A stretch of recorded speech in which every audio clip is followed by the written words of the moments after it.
Pada siang hari di musim gugur tahun 2019, Joe Elledge melaporkan Ji Mengqi, istrinya telah raib dari rumah, meninggalkan putri kecil mereka, Anna. Sekitar 2 tahun kemudian, jasad Ji Mengqi ditemukan di area pepohonan Taman Nasional Rock Bridge Memorial di Columbia, Amerika Serikat. Misteri di balik kematian Ji Mengqi akan kita bahas pada episode kali ini, sesuai request dari sahabat Weekly, RC7513, Waimi 2268, dan Femi Febelestari 5736.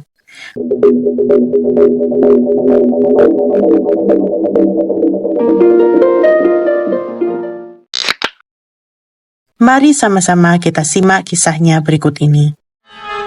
Ji Mengqi lahir pada tahun 1991 sebagai putri tunggal dari pasangan Keren dan Ji Xiaolin.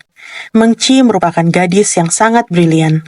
Dia meraih gelar sarjana di Universitas Top di Cina dan mendapatkan beasiswa program S2 di Universitas Missouri di Amerika Serikat. Pada tahun 2012, Mengqi memulai kuliah S2-nya di bidang mekanik dan teknik pesawat luar angkasa hingga lulus 2 tahun kemudian. Salah satu profesornya yang terpikat akan kecerdasan Mengqi menawarinya bekerja di sebuah perusahaan biomaterial. Pada tahun 2015, Mengqi yang saat itu merupakan seorang supervisor berkenalan dengan pemuda bernama Joe Elledge, salah satu karyawan yang berada di bawah pimpinannya. Keduanya berkencan dan pada 8 September 2017, Joe melamar Mengqi di Taman Nasional Rock Bridge Memorial. Keduanya kemudian terbang ke kampung halaman Mengqi di Xi'an, China, di mana Joe meminta izin kedua orang tua Mengqi untuk menikahi putri mereka. Pada tahun 2018, Mengqi melahirkan seorang putri yang diberi nama Anna.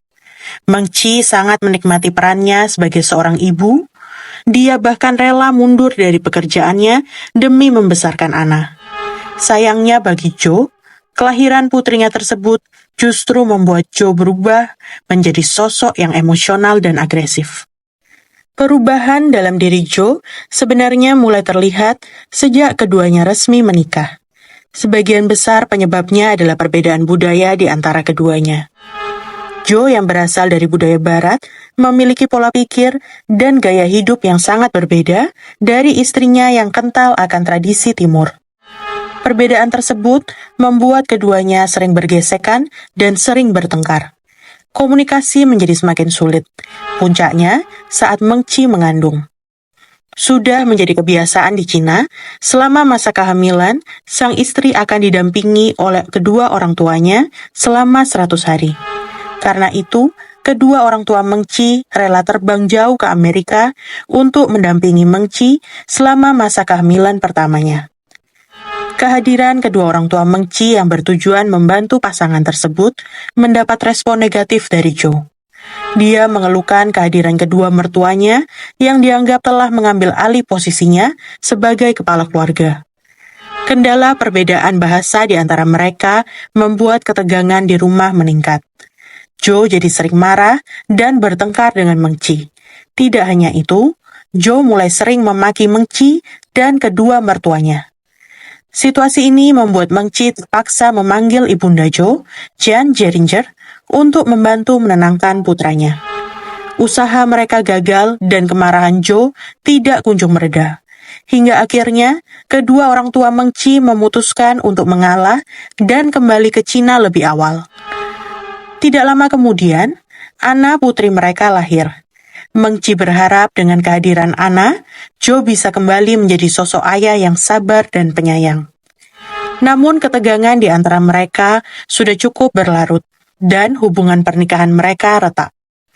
Joe kini berubah menjadi sosok suami dan ayah yang penuh kekerasan. Mengqi yang merasa kecewa dan khawatir akan dirinya dan putrinya, akhirnya mulai mencari pelarian. Saat itulah, Mengqi memulai hubungan gelap dengan seorang pria asal Cina yang dia kenal lewat internet. Tidak lama berjalan, hubungan tersebut ketahuan oleh Joe. Keduanya kemudian bertengkar hebat. Beberapa hari kemudian, Meng Chi menghilang secara misterius, meninggalkan Joe dan Anna sendirian. Pada tanggal 10 Oktober 2019, ibunda Meng Chi yang khawatir setelah tidak mendengar kabar dari putrinya menghubungi salah satu sahabat Meng Chi. Dia meminta sahabatnya itu untuk datang ke kediaman Meng Chi dan mengecek kondisi putrinya. Saat itu, Joe berkata bahwa Meng Chi telah meninggalkan rumah selama beberapa hari. Atas usulan dari sahabat Meng Chi, Joe akhirnya melapor ke nomor 311, nomor khusus untuk laporan non-darurat. Tidak lama kemudian, petugas kepolisian tiba di kediaman tersebut untuk meminta informasi lebih lanjut dari Joe terkait hilangnya Meng Chi. Selain menanyai Joe, petugas juga sempat memeriksa seisi rumah untuk mencari petunjuk. Kepada petugas, Joe mengaku bahwa dirinya terakhir melihat Meng Chi pada tanggal 8 Oktober pukul 11 malam. Joe baru sadar bahwa Meng Chi menghilang setelah putrinya Anna menangis mencari ibunya. Meng Chi meninggalkan barang pribadinya seperti kunci mobil, ponsel, dan dompet. Pencarian terhadap Meng Chi kemudian dimulai. Pada tanggal 15 Oktober, Joe muncul di TV untuk melakukan sesi wawancara dengan saluran berita lokal. Selama wawancara, Joe memberi pernyataan bahwa istrinya kemungkinan bersama dengan selingkuhannya. Pernyataan Joe tersebut sempat membuat kaget publik, namun tidak ditanggapi lebih lanjut. Sementara itu, di hari yang sama, Joe dipanggil ke kantor polisi. Petugas kepolisian menemukan banyak kejanggalan dari keterangan yang disampaikan oleh Joe saat berada di kediamannya. Salah satunya, bagaimana Joe menyebut istrinya dengan sebutan masa lampau, seolah Meng Chi telah tiada. Kejanggalan lainnya adalah reaksi Joe yang dianggap tenang saat mengetahui istrinya telah menghilang. Joe memilih menghubungi nomor 311 dan bukan 911 yang dikhususkan bagi laporan darurat. Joe juga memilih untuk berkendara mencari jalur pendakian ketimbang sibuk membantu pencarian istrinya. Petugas kepolisian kemudian memutuskan untuk menyita ponsel milik Joe dan Meng Chi serta sebuah tablet untuk diperiksa lebih lanjut.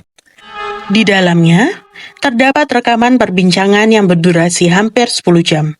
Salah satu rekaman penting yang berdurasi 4,5 jam berasal dari ponsel milik Meng Chi. Hasil analisa rekaman membuktikan bahwa Joe sebenarnya adalah sosok yang manipulatif dan penuh kekerasan. Sayangnya, bukti rekaman itu tidak cukup untuk menjerat Joe sebagai tersangka hilangnya Meng Chi. Namun, penemuan foto luka pada tubuh Anna di dalam tablet milik Meng Chi dijadikan bukti kuat untuk tuduhan lainnya. Pada 25 Oktober 2019, pihak kepolisian Kolombia resmi menahan Joe atas tuduhan kekerasan terhadap anak. Joe ditahan dengan uang jaminan sebesar $500.000. Pasca penangkapan Joe, polisi secara resmi mengumumkan bahwa kasus menghilangnya Meng Chi merupakan kasus kriminal pembunuhan.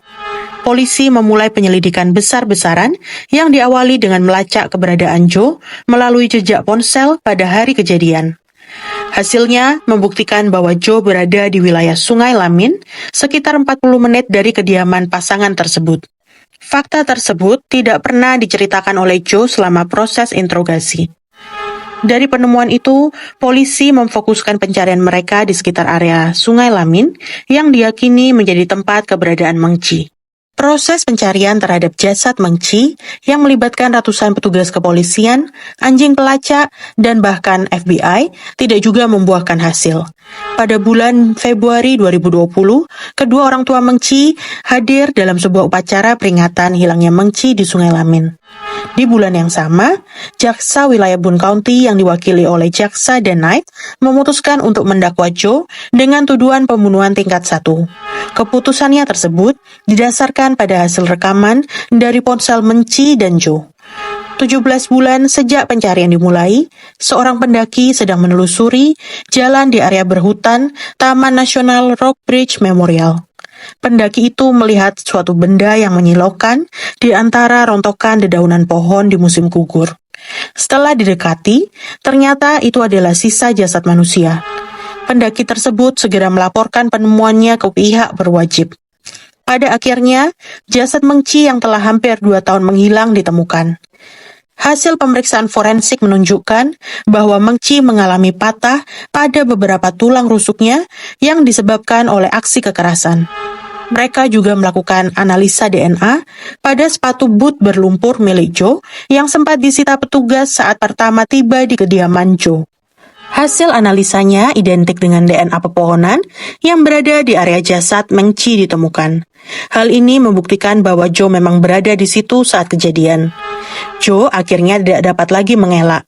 Dia menerima hukuman 28 tahun penjara atas dakwaan pembunuhan tingkat 2. Menurut hakim, hukuman 28 tahun mewakilkan setiap tahun kehidupan Meng Chi yang telah direnggut oleh Joe hanya karena emosi sesaat.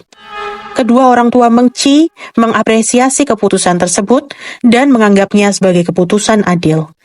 Kehidupan Meng Chi yang singkat telah menyentuh hati banyak orang dan menjadi inspirasi. Sosoknya akan selalu dikenang sebagai wanita yang brilian, baik hati, dan sayang keluarga. Sekian dulu kisah weekly kali ini. Terima kasih.